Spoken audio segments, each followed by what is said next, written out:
మహిళల వరల్డ్ కప్కు విశాఖ ఆతిథ్యం. వైజాగ్ స్టేడియంలో 5 మ్యాచ్లు. ఏసీఏ కార్యదర్శి సానా సతీష్ బాబు.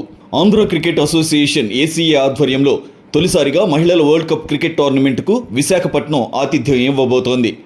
ఆదివారం వైజాగ్ క్రికెట్ స్టేడియంలో జరిగిన ఉమెన్స్ వరల్డ్ కప్ ట్రోఫీ ప్రదర్శన కార్యక్రమంలో ఏసీఏ కార్యదర్శి సానా సతీష్ బాబు ఈ విషయాన్ని అధికారికంగా వెల్లడించారు. ఉమెన్స్ వరల్డ్ కప్ విశాఖపట్నం రావటం మనందరికీ సంతోషమైన విషయం. యాక్చువల్లీ ఇప్పుడు మనం అందరూ కూర్చొని మాట్లాడుకునేది ఏమిటంటే ICC world cup first time ఆంధ్రప్రదేశ్లో వైజాగ్లో 5 మ్యాచ్లు జరుగుతున్నాయి. ఈ సందర్భంగా ఆయన మాట్లాడుతూ, మహిళల వరల్డ్ కప్లో 5 మ్యాచ్లను వైజాగ్లో నిర్వహించడం మా అదృష్టంగా భావిస్తున్నామన్నారు. విశాఖలో తొలిసారి జరుగుతున్న ఈ మ్యాచ్లు చారిత్రాత్మక ఘట్టమని పేర్కొన్నారు.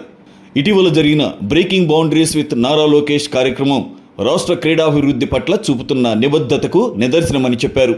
రాష్ట్ర ప్రభుత్వం ప్రకటించిన 10 సంవత్సరాల క్రీడా రోడ్ మ్యాప్లో క్రీడా కోటాను 3%కు విస్తరించడం, క్రీడాకారులకు విద్యా ఉపాధి అవకాశాలు కల్పించడం ముఖ్యాంశాలుగా ఉన్నాయని ఆయన తెలియజేశారు. అక్టోబర్లో జరగనున్న వరల్డ్ కప్ ప్రారంభోత్సవానికి రాష్ట్ర విద్యాశాఖ మంత్రి నారా లోకేష్ను ఆహ్వానించామని తెలిపారు.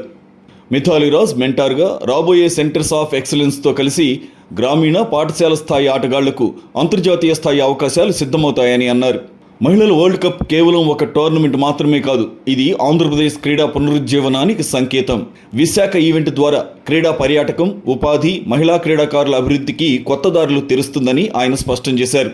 ఈ కార్యక్రమంలో ACA joint secretary Vijay Kumar, chief operating officer Girish Dongiri తదితరులు పాల్గొన్నారు.